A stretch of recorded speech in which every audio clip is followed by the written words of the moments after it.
From the station working for you, this is WRTV News at Noon, streaming now. Good afternoon, I'm Rafael Sanchez. Summer-like temperatures making an appearance in the middle of fall. You can't beat that on a Friday in Indiana. WRTV meteorologist Todd Clausen has your forecast. And Todd, one word, wow. Yeah, you know, Rafael, it is beautiful considering, as you mentioned, it's October, and in fact, October the 9th. And here we are already talking about temperatures approaching 80 degrees at the noon hour. Our average high temperature this time of year is 68 degrees. That's how far we are going to be above normal for the day today. We're at 78 in Bloomington as well as Terre Haute, 79 in Lafayette. Indy is at 77 degrees. And look at all the sunshine that is out there. And this is the way it's going to look throughout much of the day. So we will continue to warm with the sunshine and the combination of some strong southerly winds. And these winds are just now starting to pick up out of the south. And you can see some of the wind speeds are up to 15 to nearly 20 miles per hour right now. And it'll continue to kind of kick up here throughout the remainder of the afternoon and into the evening hours. So it will be windy, but it will be warm. That is the good news. As we expand out, you can see on the satellite radar picture, just a few fair weather clouds may make their way into southern locations, and that is just about it. But get outside, going all the way up to 83 degrees here this afternoon with mostly sunny skies. If you do have plans this Friday evening, it remains breezy but mild. Your 8 p.m. temperature is still at 75 degrees. More on the weekend forecast for you coming up in just a few minutes. Todd, we'll see you in a few moments, but right now we turn to breaking news into WRTV. The latest numbers on the pandemic from the State Department of Health, and Indiana has now set a single-day record for new cases. The State Department of Health reports 1,832 new cases. Now, the state also reported a large number of tests being done, more than 30,000. 19 additional deaths from COVID-19 were also reported today. The number of patients in hospitals with coronavirus is also up. It's now at its highest level since late May. Also new this midday, the lights of the Great White Way may remain dark due to COVID-19 for months to come. Broadway shows in New York City are now suspended through the end of May of 2021.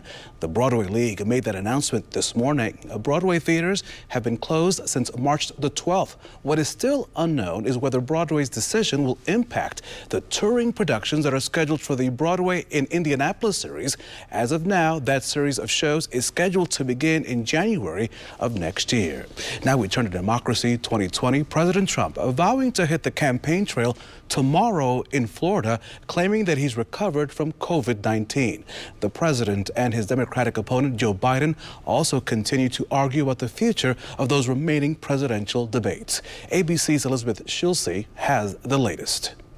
A week after he revealed his COVID-19 diagnosis, President Trump is insisting he's well enough to get back on the campaign trail. We want to do a rally in Florida, probably in Florida on Saturday night. Might come back and do one in Pennsylvania in the following night, and it's incredible what's going on. I feel so good. The president clearing his throat multiple times during a nearly 30-minute interview on Fox News Thursday. Absentee is okay, because absentee ballots, excuse me. The White House physician, Dr. Sean Conley, issuing a short statement Thursday night, giving the president the all-clear to resume his public engagements as soon as Saturday. But Conley has previously made false statements about Trump's treatment, and there remain serious questions about the commander-in-chief's health, like when Trump last tested negative for COVID. Why can't the White House say when? So look, we've addressed this. We're not asking to go back through a bunch of records and look backwards. When was the president's last negative test? I can't reveal that at this time. The doctors would like to keep it private since it says private. Before the president got sick, the White House would disclose his COVID test results. Trump now suggesting he could have been infected by Gold Star families at a White House ceremony, even though none of the families say they tested positive beforehand or have reported any symptoms since. With at least 34 recent COVID cases linked to the White House, according to an internal government document obtained by ABC News, Senate Majority Leader Mitch McConnell says he has stayed away from the complex for more than 2 months, citing the administration's lax coronavirus safety protocols. House Democrats Friday unveiling a bill that would create a commission to examine whether the president is fit for office, invoking the 25th Amendment. This is not about President Trump. He will face the judgment of the voters. But he shows the need for us to create a process for future presidents. Congress isn't currently in session, so that bill is largely viewed as a political statement. The White House press secretary calling the legislation absurd. Elizabeth Schulze, ABC News, Washington. Here at home, we have some new details involving a Johnson County man on the run from police. A 37-year-old Michael Riddle is the target of an extensive manhunt. He was last spotted in Hancock County. Riddle, who was out on bond, failed to show up for his sentencing in Johnson County on September the 21st. He's facing more than 39 years in prison on drug and weapons-related charges. Authorities believe that he may have left the area, but they say if you see him, to call 911 right away because he's considered armed and dangerous. It's a push to support some of the best-known attractions in Indianapolis hit hard by the pandemic. Visit Indy has unveiled the Indy Attraction Pass. It allows you to buy one ticket that can get you into the Children's Museum of Indianapolis, Conner Prairie, the Idle Jorg Museum, the Indiana State Museum, and the Indianapolis Zoo. They offer a 1- and 3-day pass. Nate Zwick with Visit Indy says it's a fun way and safe way and budget-friendly way to get out into the community. And this is a great way to experience that while also getting out and helping the hospitality community because, like I said, we think this will drive visitors to the attractions, but also if you go to the museum, then you might stay downtown at a hotel or you might also go to a restaurant, which also all need the help right now. This midday, we have more details on this. The one-day pass is $42 for children and for $52 for ages 13 and above. A 3-day pass is also available for this pass. Saying goodbye to a fierce advocate for downtown Indianapolis. Next, the service to honor the woman who helped with the vision and the vitality of the state's capital city. But first, let's check in on your forecast on this midday with Todd Clausen. And Raphael, it's a beautiful day in progress here across the area just as we get ready to head into the weekend. That's the good news. As you look at the temperatures across much of the Midwest, you can see they're well above normal in the 70s. We will stay above normal through Sunday and even into Monday of next week. We'll talk all about it and break it down for you coming up on the news at noon right here on WRTV.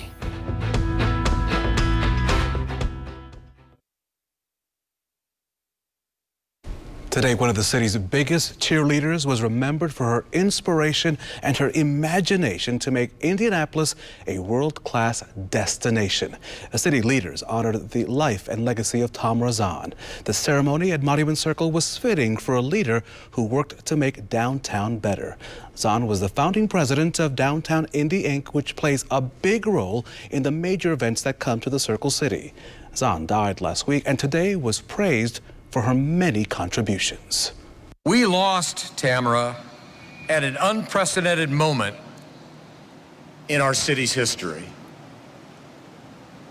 The challenges that remain will require all of us to summon a portion of the dedication that she had for Indianapolis.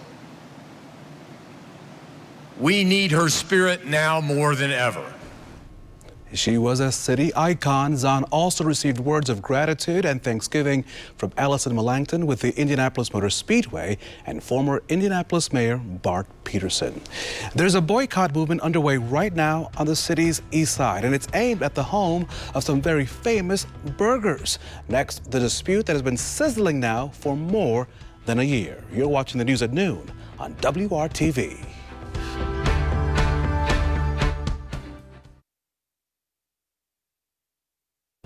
A man's plan to improve his East Side neighborhood in Indianapolis is on hold while he faces a legal dispute with a fast food restaurant. If you drive down Keystone Avenue, you might see signs that say, "Boycott White Castle." Our Stephanie Wade is looking into this issue and the company's response. Boycott White Castle. I wanted to go back to my community, this predominantly black neighborhood, and instead of taking my money and going someplace else, I thought I could create opportunities right here. A retired Army colonel. Boycott White Castle. I've never had to be in this kind of fight in my life. Again, I served 28 years in the Army. James Leonard bought this property near 38th and Keystone to convert to a self-storage business. The front of the property to be used for food trucks to help other small businesses. But he says he was unaware when he bought the property a year ago from Palmer Properties There was an easement on his land that belongs to White Castle to allow for a driveway. Palmer property signed a lease for White Castle. That's good until 2030, which I was not privy to. He's been in a legal battle for the land ever since. When you convert a property to self-storage, almost every inch counts. That part of my land on the back, the 25 feet by 158 that White Castle is denying me the use of, is a significant income loss. No one uses that easement anyway. They enter White Castle from Keystone or from 38th Street. State Representative John Bartlett has since gotten involved. Here's an African-American male who legally purchased land, and if you, Stephanie, are injured on that land, his insurance has to cover you. He has to pay taxes on that land, yet he cannot use that land. Unconceivable to me on how they think it's okay. And you're up for re-election. Absolutely. Is there a reason that you feel so strongly about this? James Linder is one of my constituents. I feel that strongly about all of my constituents. I just don't think it's fair. I don't think it's right. For us, the driveway is important because it's access for our customers. But beyond that, it's something we agreed to 25 years ago. I spoke with the vice president of White Castle via Zoom. They say they tried to negotiate with Leonard, but have had this easement agreement in place since 1995. For us, it's just a matter of we have to protect the jobs of our team members and their families and really do what's right by them, as well as being a good neighbor. We're proud to be part of Indianapolis. We're thankful we get to sell hot and tasty sliders and hopefully get back to community in a way that matters. We don't care, let's just drown them out, which is what they're trying to do. So in my opinion, I wish White Castle would take their knee off my neck, my economic neck, okay? You're fighting. Yes, I am absolutely fighting. And I don't plan to stop fighting. Stephanie Wade, WRTV. It is looking like a fantastic Friday weather-wise. In fact, so great that Todd Clausen should go golfing right after this newscast. I encourage you to go outside and hit the links. I went yesterday, Raphael, and it was a little long for the wait for the tee time there. A lot of people had the same idea. Today is even warmer. There's a little more of a breeze today, but overall, what a terrific October day for us across the area. The live view from downtown off to the west shows not a cloud in the sky. The temperature already to 77 degrees at this noon hour. The wind is out of the south at 15 miles per hour, and the humidity is only 40%. So the air is really, really dry. So with the low humidity and the wind starting to kick up and the dry conditions from the lack of rainfall, there are some burn bans out there and some advisories not to burn here over the course of this Friday evening. So keep in mind if a fire was on your plans here for later on tonight. Temperatures in the 70s now anywhere you go. 78 in Bloomington, 79 in Muncie, as well as Lafayette. Our normal high is 68 degrees, so we're obviously well above that, and temperatures here will continue to warm. I mentioned the wind. It's starting to kick up now this afternoon, and it will be breezy throughout the remainder of the afternoon, maybe even gusting this evening up to about 30 miles per hour, especially in some northern locations, and then it remains breezy overnight before the wind starts to subside as we head into the day tomorrow. So just be aware it's going to be a little breezy, but the trade-off are these. The high temperatures going all the way up into the 80s everywhere you go. 86 in Lafayette as well as Terre Haute, about 83 in Indianapolis, 81 over in Richmond. You can see the sunshine now, but the big weather player across the country is obviously Hurricane Delta, which is going to be making landfall here this afternoon and into the evening hours. With the center of the storm, you see just offshore there, heading towards Louisiana, western portions of the state. The rain extends further up to the north, and this rain shower activity, I wish we could get some of it in here because we need the rain, but watch what happens as the storm continues to make its way to the north. It's basically going to just start to weaken and rain itself out. Now, we will see some cloud cover from this storm as it makes its way into the area during the day tomorrow. And I know TrueCast is showing some showers down to the south, but you have to keep in mind that 40% humidity. The air is very, very dry. So that's probably not going to amount to anything in the rainfall bucket down to the south. But your Saturday definitely will trend a little more cloudy than the past couple days. High school football, it's breezy this evening, but otherwise fine with temperatures that will be in the 70s. Tomorrow, partly sunny, 80 degrees. A little better chance of some rain showers on Sunday, not from Delta, but from a cold front that'll be coming through. And once that cold front comes through on Monday, that's the best opportunity for a few showers. And then as we get into Tuesday, Wednesday, and Thursday of next week, it's cooler, but but still above normal and plenty of sunshine. So a lot of warmth in this 7-day planning forecast, Raphael, and not a whole lot of rainfall, unfortunately, because we really could use some here across most of central Indiana. It is looking fantastic, Todd. I will be your caddy when you head out to the golf course. Let me know. Give me a call. Wearing a mask has become a norm for almost everyone in the age, of course, of COVID-19. But a new warning from scientists raising questions about the effectiveness of what's being sold. Meg Hilling with our partners at Newsy has this story. It is a shame that people are faking products like this. Scientists are finding that supply chains in the U.S. are chock full of counterfeit face masks. Probably our biggest surprise in this pandemic has been that counterfeiting issue. Prompted by the discovery of a shipment of counterfeit N95 respirators sent from China to an international charity, the Associated Press collected samples of masks donated to frontline medical workers. Those masks were then sent for effectiveness testing at the University of North Carolina, Chapel Hill. By and large, everything we've seen here is a counterfeit of sorts.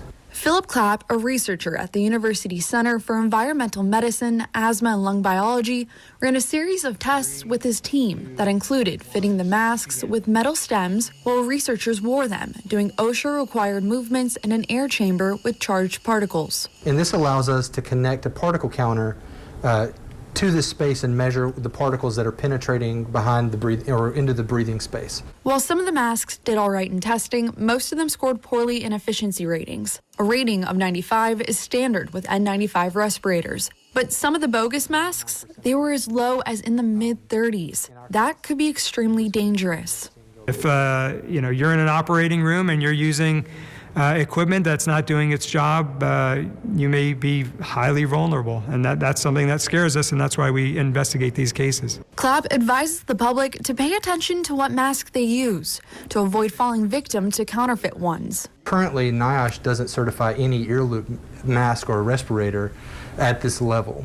So if you see anything that's clearly labeled as NIOSH N95 and it has ear loops, that's a dead giveaway that it's a counterfeit product. In the meantime, the Centers for Disease Control and Prevention is working to list counterfeit respirators on its website that have been reported to the National Institute for Occupational Safety and Health. For Newsy, I'm Meg Hilling. Check out these fall colors. It is a gorgeous Friday. Our Weather Now camera right there in Putnam County in Greencastle. Hello to the DePaw Tigers. What a look. What a day here in our state. Our final look at your forecast and much more coming up right here on the News at Noon on WRTV.